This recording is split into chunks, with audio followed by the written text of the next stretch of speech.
I hope you're getting as tired as I am of starting podcasts like this, but in dark times like these, we really need to work on our coping mechanisms and how we are going to get through the next 4+ years with everything going on. We need long-term plans. Today, as we are celebrating and commemorating the full moon, I would like to share with you something I've talked about before, but I don't think we talk about enough. The secret to queer survival, learning how to dance in the dark. So let's talk about that as we walk together down creation's paths. Intro.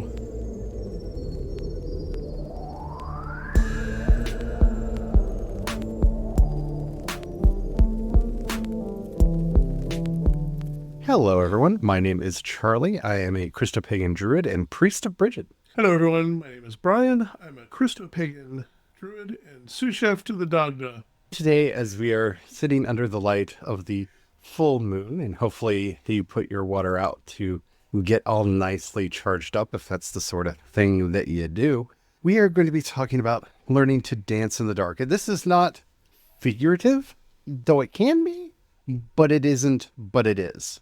Confused? Good. That's a good place to start. We need to shake up the way we think about things. But before we get into it, don't forget to like, subscribe, follow, whatever the terminology happens to be, on whatever the platform you're listening to us on. We do original Christopagan and Druid episodes 5 days a week, Monday through Friday, and you don't want to miss anything because we got a lot of fun stuff planned. I promise, fun stuff is coming. All right, let's get into it. This one is kind of that fun stuff, in a way. One of the things that the queer community is known for is dancing, music, various forms of light-hearted entertainment, having a certain type of sense of humor. And the reason for that is we have been a persecuted minority forever and have only just started trying to claw ourselves out of that in a semi-successful way, only to watch a lot of those gains start to get reversed with what's going on in Florida, where they are going to be forcibly detransitioning inmates in prison, which is a dangerous and possibly life-threatening situation to put them in several different ways, to just the general backlash against, being able to love the people that you love, because love is scary to some people, I guess.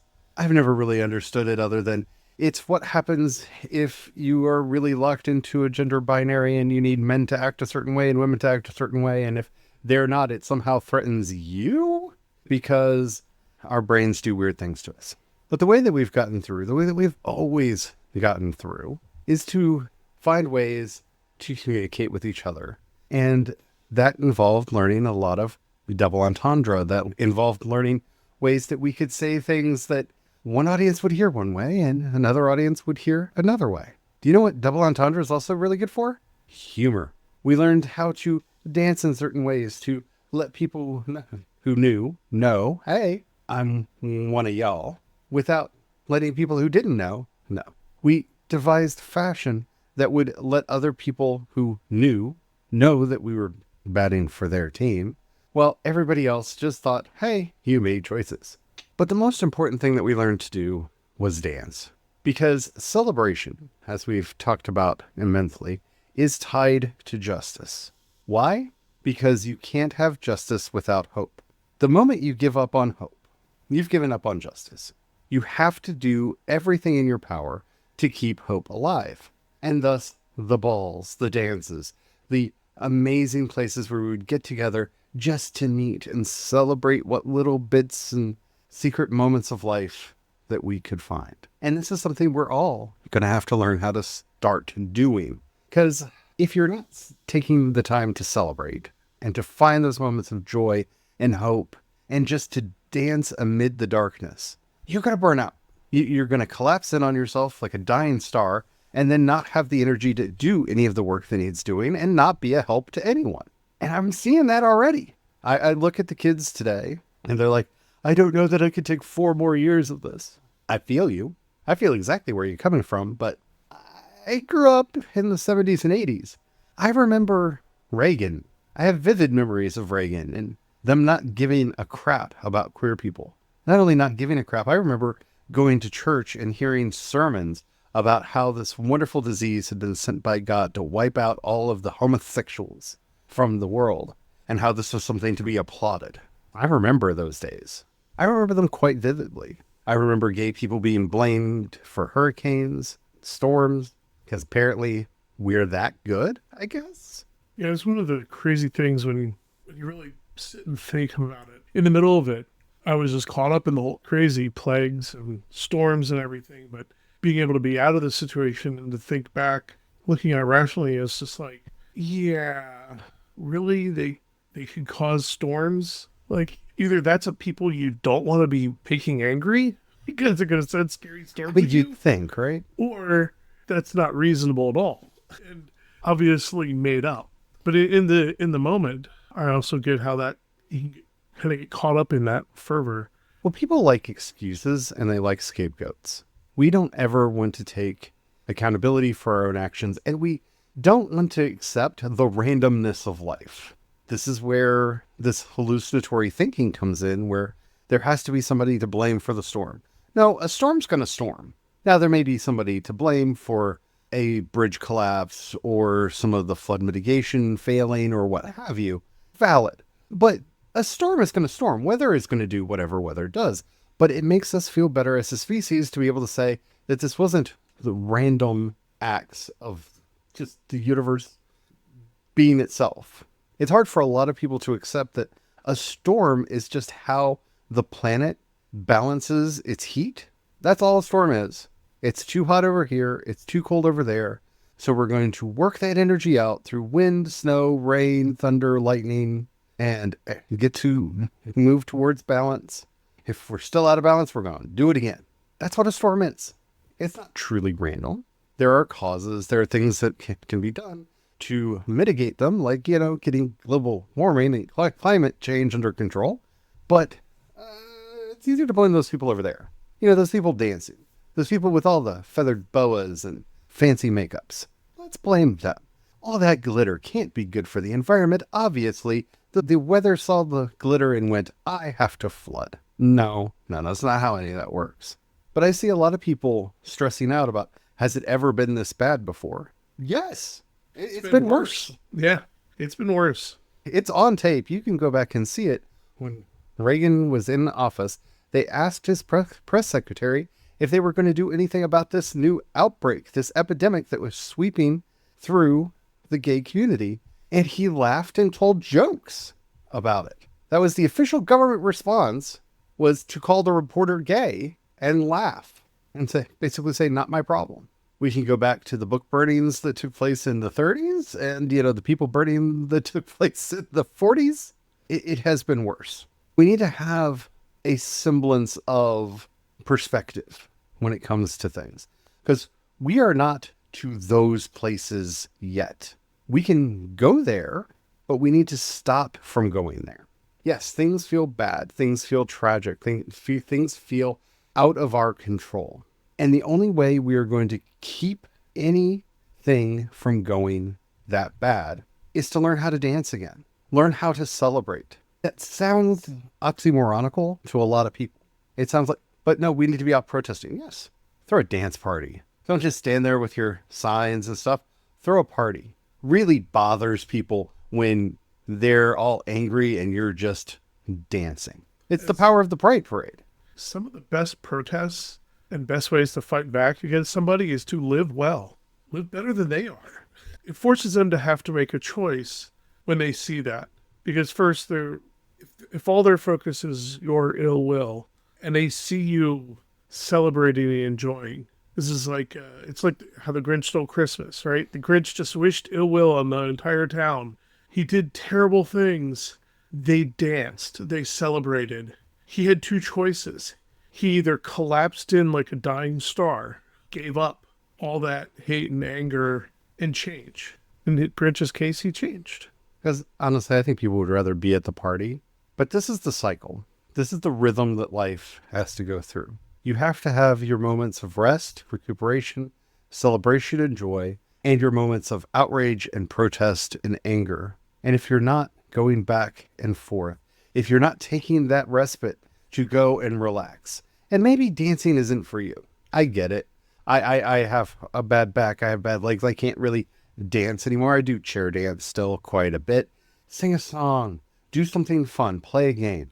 Part of dance is both the physical dance that you're speaking to, but there's also the allegorical dance, this movement back and forth, this engaging in a moment where you're able to step out of everything that you're presently going on in your life and to enter into a space of just movement and celebration. Because you can do that without physically dancing. It's easier to do it by physically dancing, but you could do that without that. So for those that can't physically dance, you could still enter that space, leave all of your other stuff behind for that moment. Because as we were saying earlier, sometimes when you're so mired in it, everything may seem right. You may be caught in the illusion, and even stuff that later on you'd look back and go, wow, that was just rationally wrong. There's no way to look at it logically or rationally, or just looking at it and not see that it's wrong. So do the dance in your own head. Step out of that situation, enter into that other space. Yes, I agree. But you also need to work off that energy. Yeah. You still need to, You yeah, need physical. You need, well, no, it doesn't necessarily have to be physical, as in you don't have to break a sweat, but you need to do something tangible. Work with clay, paint something, make a collage, decoupage a box. Many a frustrated housewife has gotten her stress out by decoupage boxes over the years, right? Find something that you can do tangible. Do woodworking, Sing. Yeah. sing, just whittle. Just get yourself a piece of dead dry wood and just hack at it with a knife until it's gone. Whatever it is, get yourself a worry stone and just rub your finger on it until you get a nice little indentation in it. You need to do something physical to work off that energy. Whatever that is, whatever you're capable of doing. This is why dance is so highly recommended. Because as we were talking about in our episode on overwhelm, the secret to getting through overwhelm is not to ignore the problems or to swim your way to the top. It's to stay connected so that people can pull you out. It's to have that lifeline, that community. Dance is a way to build community. Playing tabletop role-playing games is a way to build community. Playing video games with your friends is a way to build community. Singing together, going to church together, being in a crochet circle, a knitting circle, whatever it is, that physical activity that you are doing together. And yes, playing video games is a physical activity. Your hands and stuff are moving, and you can get that same catharsis through doing it. If you can dance, I recommend the dancing, but the more physical activity, because it really does help. Whatever you're capable of doing, do that. Because that's how you exercise these demons. Because anger, frustration, these are demons. They are living within us. We're letting them live rent-free in our soul and in our minds.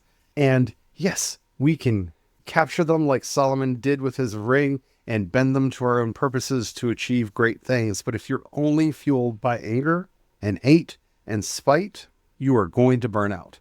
You can only hold a hot coal in your hand for so long before it burns its way through. That is definitely something else to keep in mind. Like when you're dancing, you can't be rigid. You have to embrace joy. You have to embrace that fluidity. Just think of a very stiff, rigid person trying to dance. It's comical because it just doesn't work. That's the other part of that dance. This is why you wouldn't hear me going, this is not the moment for primal screaming or something like that. This is that you're embracing that joy. You can still be happy or sad because you can have happy, sad, and joy. You can have joy and other emotions at the same time, but you are embracing that joy and movement. It's not always easy, but it is something that we have to do. We have to.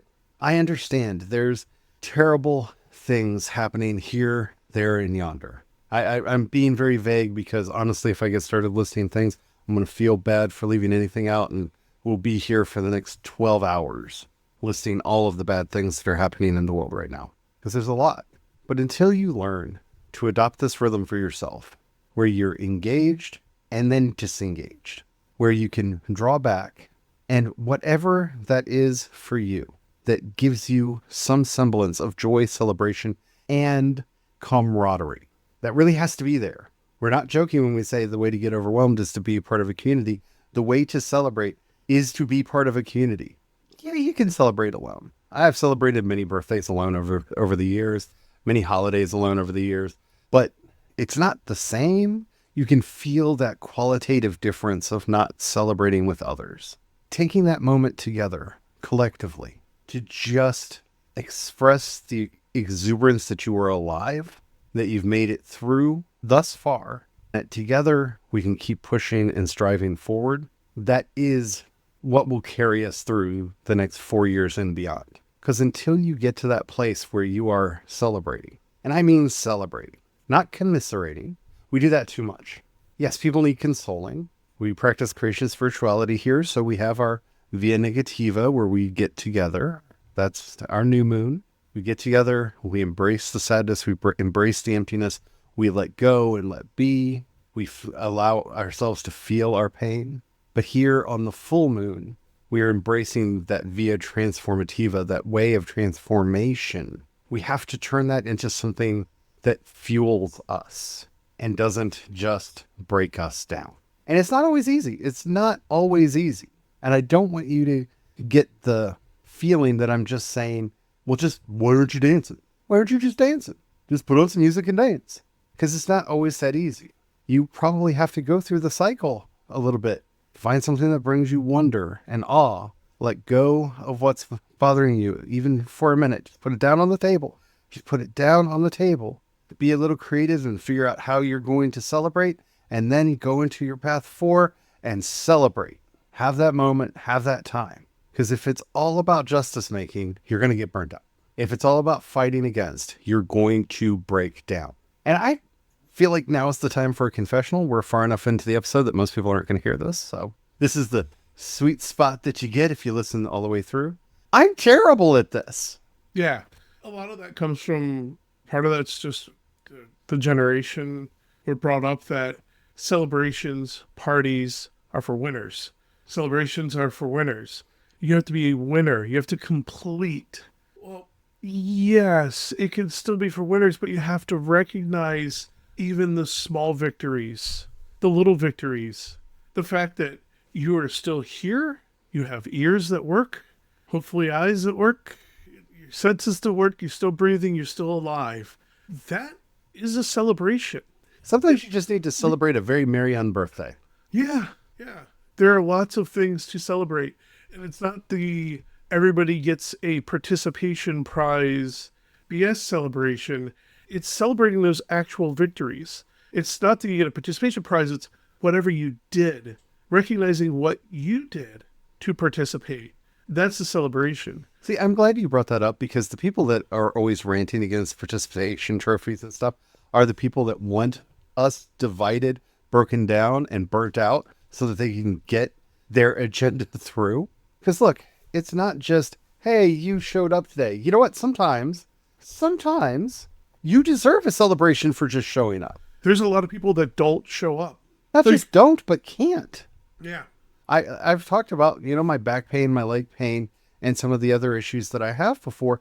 Sometimes just showing up to do something is a victory. And that's not saying I should be patted on the back every time I show up, but there are days when I just can't get out of bed. Physically, mentally, emotionally, whatever it is. Sometimes, usually, all of them conspiring against each other. I just can't move. It's like you said earlier, it's going back through the past, right? It's recognizing the all-in wonder that I am alive and I have the energy today and I put in the effort and I showed up and I did X, Y, and Z participating. It's that via-Transformativa of letting go. You don't have to be first place. You still won because there were a lot of people that didn't even make it to the start line. They didn't even make it to the start line. They didn't make it a step over the start line. That's a via-Transformativa letting go that not everybody has to be first place. There can only be one first place technically. That's why it's first. Letting it go. I'm still working on this process. But then recognizing that, celebrating it. Because the participation prizes was one of those things I used to think were so dumb. And I didn't understand. And part of that was just the culture I was brought up in and the mindset I had that left me thinking that was just something that was just handed out to everyone. Well, actually, not everyone got a participation prize. I didn't get one because I didn't participate. So I didn't show up, I didn't get one. Yeah, so that learning to dance is learning to see even the little victories and celebrating them. That's a really important thing to do, regardless of where we're at in life.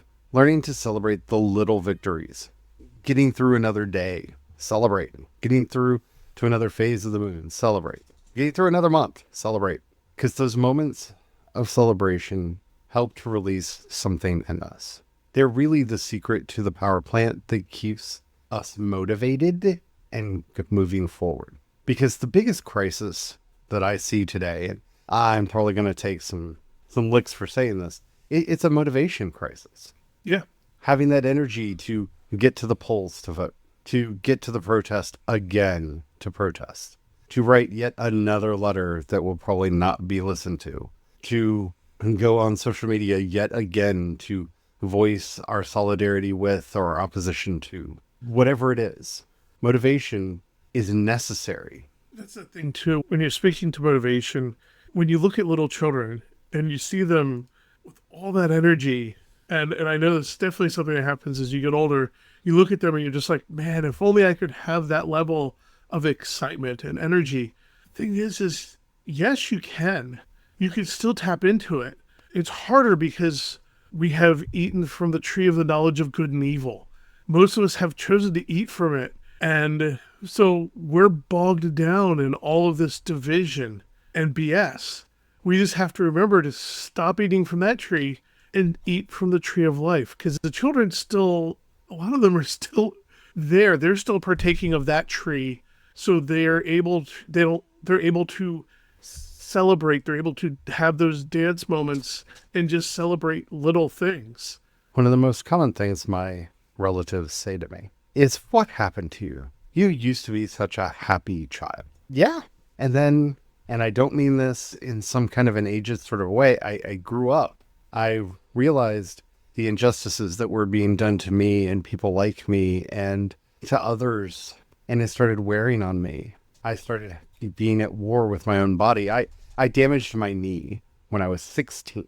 The first words the doctor said to me in that first visit after the injury was, "Congratulations, you now have arthritis." The words that you want to hear at the age of 16, right?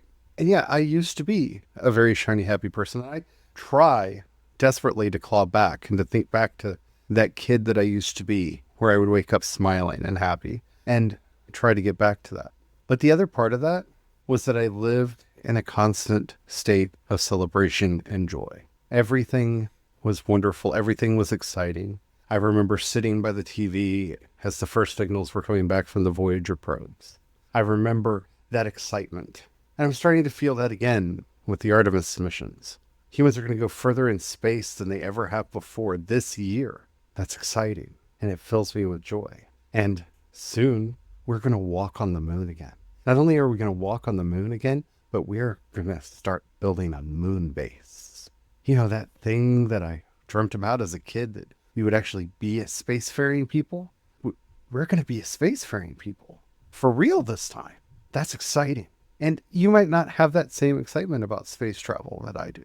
Maybe you're into paleontology or archaeology or music or whatever. Find out whatever it is that brings you that joy that you can celebrate. Find out as many of those things as you can. I'm excited about casting for some movies that are planned for the future. I'm excited about some casting for some TV shows that are planned for the future. I'm excited about all of the things that we've been discovering in the shale beds that are giving us such a better understanding of the origins of life and how things came to be on this planet. I'm excited that we got to see a star get born last year. If you haven't looked that up, just search Stars Born James Webb Telescope. The images are astounding. Got to watch a star get born, and it's magical. It's amazing. That's celebration. Whatever gets you to that place of excitement. And it's even better that I have friends that are also really into space. So I can go, hey, did you see this? And they go, yeah, did you see this? And all of a sudden you're that little kid on the playground again, just being giddy and happy. And that's the work. That's the work under the new moon. That's learning how to dance in the dark. That no matter how bad things are. And I'm not saying if you're in the midst of a tragedy that you have to immediately do this. Via-Negativa is real. Sometimes you need to take that time and path too. But remember, connect to that awe and wonder and get that cycle going so that you don't get stuck there and mired there. Because the thing I have noticed in so many of the adults I've known in my life is at a certain point, they let go of path one.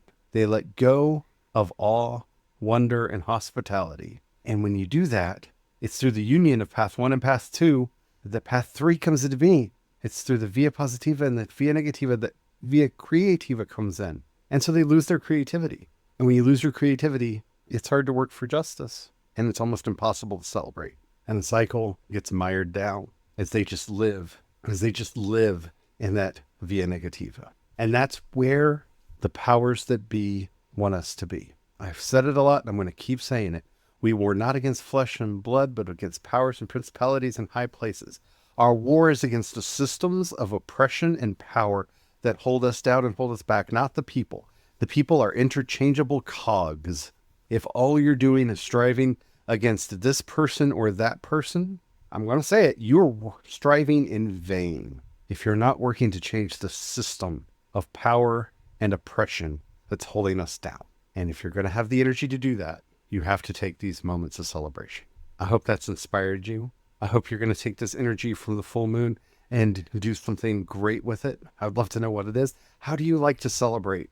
What little celebrations do you give yourself? I've got these wonderful little mints that I keep by my desk. And when I need a little pick-me-up, I just have one of those mints because they bring me so much joy. They're just a little celebration that I can participate in anywhere at any time. Also music, lots of music. Love to know how you celebrate. Let me know in the comments if you're listening to us on YouTube or Spotify. You can leave a comment right there. If you're listening to us anywhere else, even if they say that you can leave a comment, they don't let us know that you did. So leave a comment there anyway, because engagement is magic. And then head over to creationspass.com and click on chat. While you're there, if you have a few dollars you can pass our way, think about joining the membership. We offer monthly and annual memberships.